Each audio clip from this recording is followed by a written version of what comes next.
Hello, my name is Jason. I also go by Rumblefish in many of the games that I play. I go with other names, but I'm going to stick with Rumblefish for now.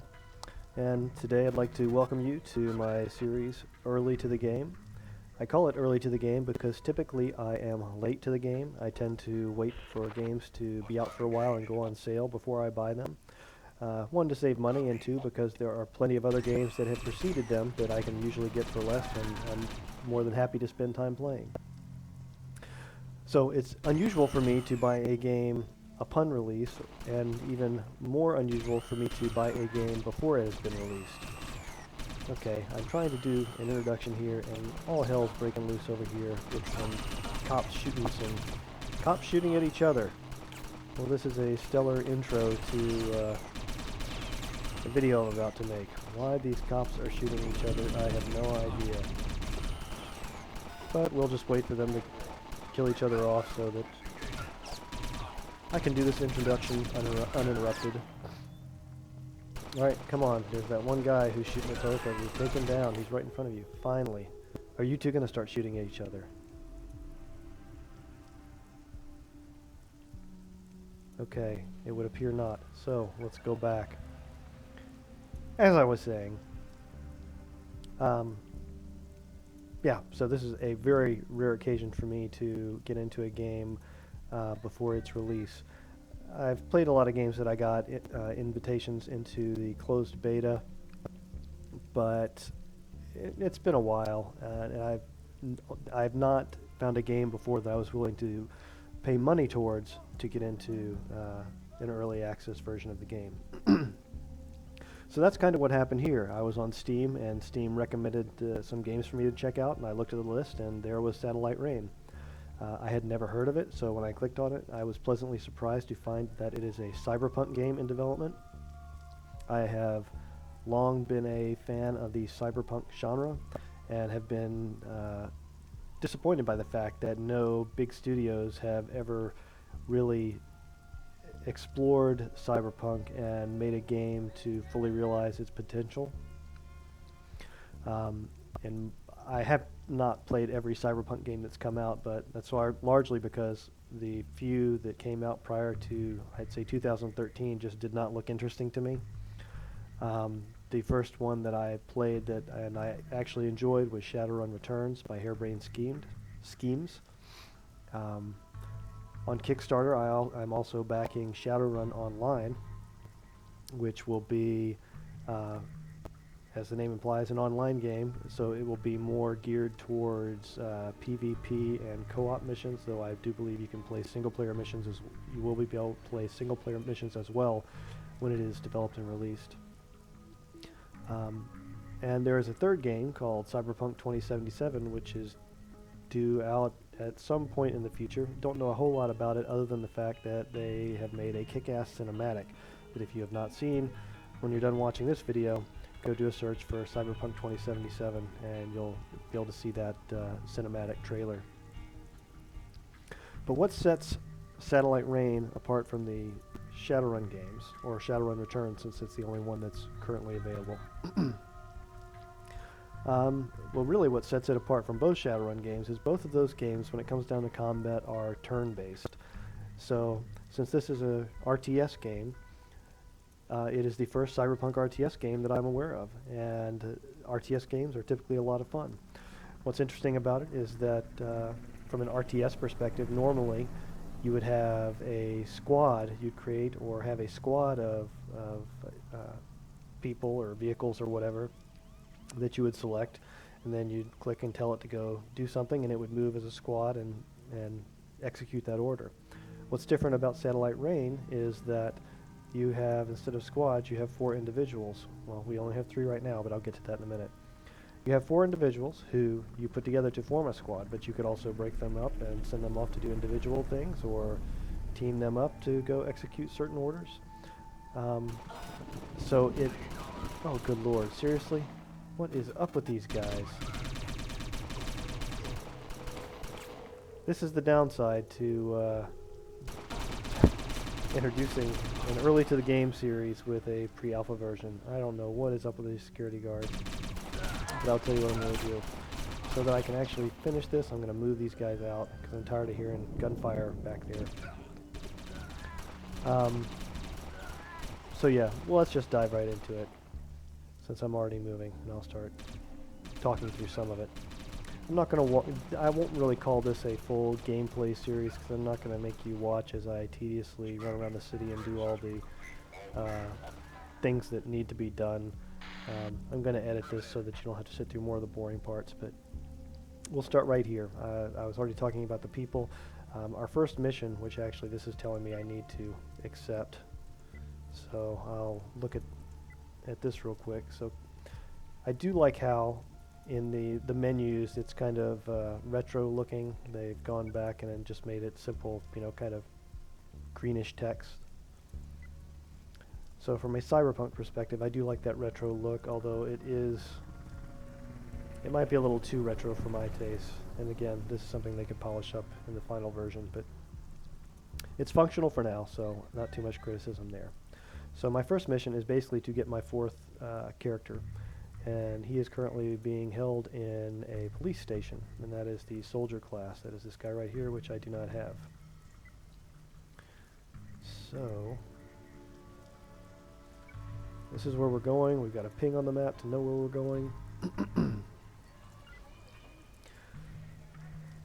Let's talk about the classes real quick. So the classes that I have that you start the game, at least this demo with, are the support class, who allows you to see like wire diagrams of the city to see where, you know, how doors are wired and security cameras and things like that, so that you can figure out how you want to have your hacker deactivate them. And that's what the hacker does. If he is able to hack something, it'll give that your mouse cursor will change to a little circle thing, which you'll see here in a minute.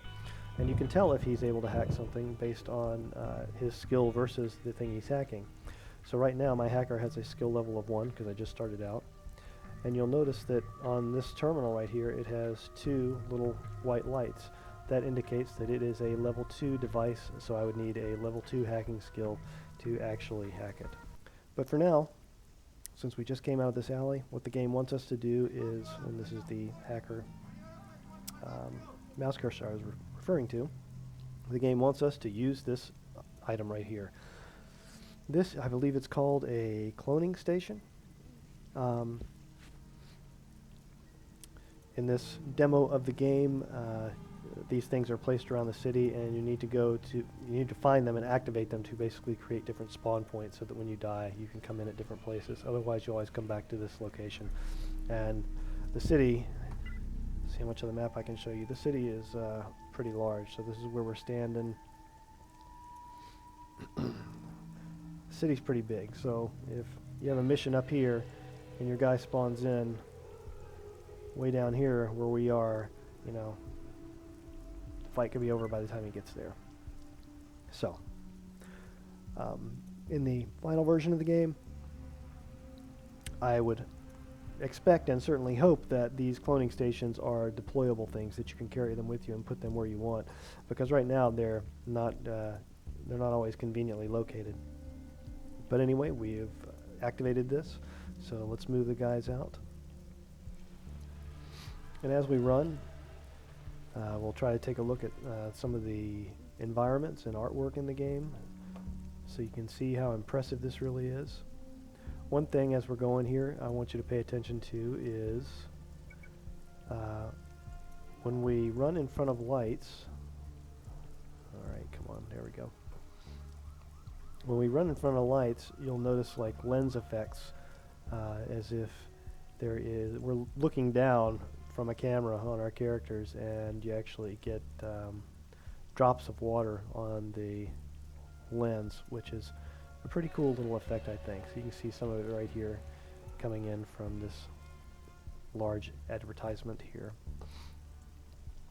And since we're standing here, this is a security camera, and it is watching this area of this ATM. But target of opportunity, since I'm running by here, this ATM can be hacked by me. You notice it only has one white light there, which means it's level 1.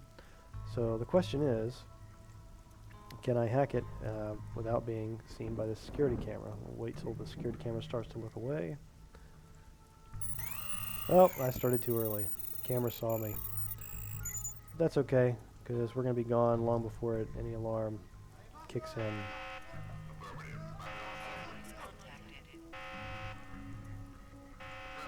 So that was not a particularly stealthy way of going about that. And you'll notice since he was detected, he has this first little hexagon here is yellow, which means that he is currently wanted. Oh, and that's genius. I just walked into the sight of another camera there, so setting off all kinds of alarms. Really impressing you with my gameplay, I am sure. Great way to start the game. I happen to know from experimenting with the game earlier that to get into this facility, right here, this is where our soldier is being kept. To get into this facility, we need to approach it from the north. Now I could, this is a door terminal, and notice that it only has one light on it, so I could hack that and come in through this door, but I think that is inviting trouble going through this main area. I don't see any guards there right now, but normally, oh, there's one. Normally there are a few patrolling this area, so I think it would be foolish to try to walk in the front door, especially when the developers have given you an open back door, at least for this first mission.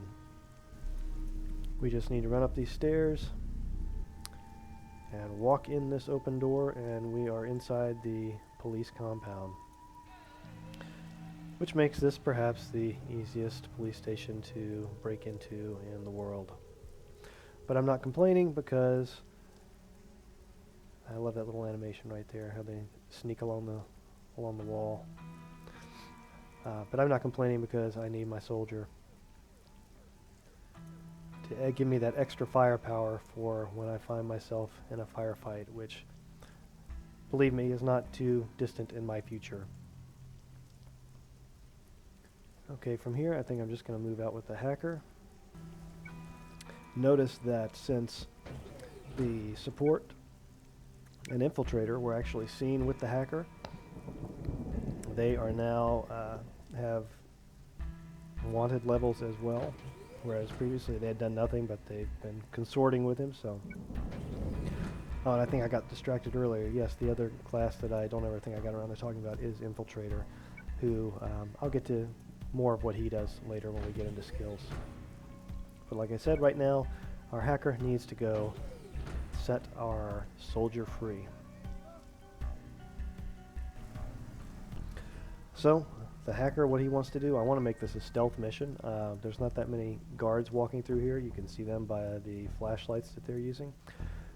I could probably easily survive a firefight here, but I would like to give stealth a chance first. So my concerns are going to be being spotted by these cameras and being spotted by the guards that are patrolling the area. So I have to time it just right. Let's see, that guard's gone. Where's this one going? Alright, let's move it out. Let's move hacker out to here. Sprint past this camera. Hack this. I think I'm out of range of that camera. Nope, it saw me, but we're going in anyway. We're doing this. We're going for it. Camera's got a question mark above it. It's counting down. Oh, for some reason it didn't, I guess I got out of its sight fast enough that it didn't go to an alarm level. So that works for me. It looks like we might have easy completion of this mission. Welcome aboard the soldier.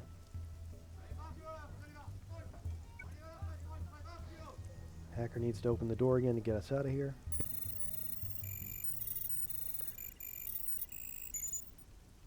And as soon as the camera looks the other way, let's sprint past it and avoid detection.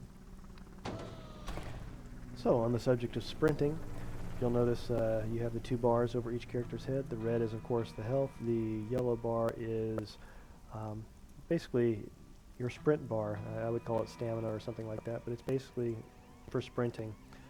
When that bar is depleted, your character cannot sprint anymore. So if there are things that you need to try to get past very quickly, such as cameras, or you need to try to run away from guards or something like that, you can sprint to do so for a very brief time. And then of course the bar just refills on its own with the passage of time. So we got our soldier. That was our first mission. Just let me get him out of the facility here.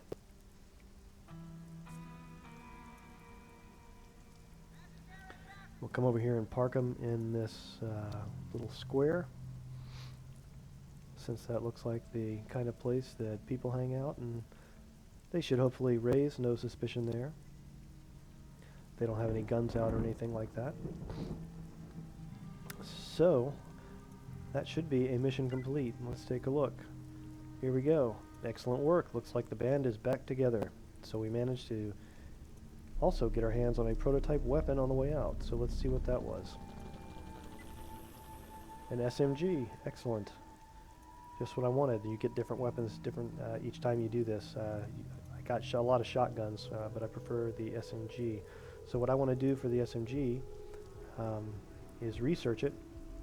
So that gives me basically one SMG that I could put on one character, but if that character dies, he loses it. By researching it, you basically create a blueprint of it so that you can duplicate it for other characters as many times as you want. So that's being researched, and 20 minutes from now I will have SMGs that I can put on all my characters. So thanks for watching. Feel free to like this and recommend it to your friends if you want to see more of this game in development. I'm going to try to continue making videos for it.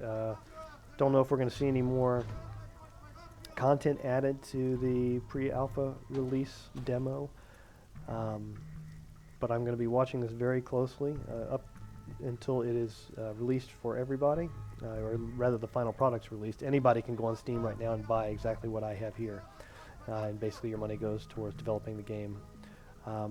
But I'm going to be making videos about this. I'm going to try to go through all the missions that are in this demo, and I will be playing the heck out of it when it comes out, because this is a fantastic looking product and I cannot wait to get my hands on the final version of it. So this is Rumblefish. Thanks for watching, and look for you in episode 2.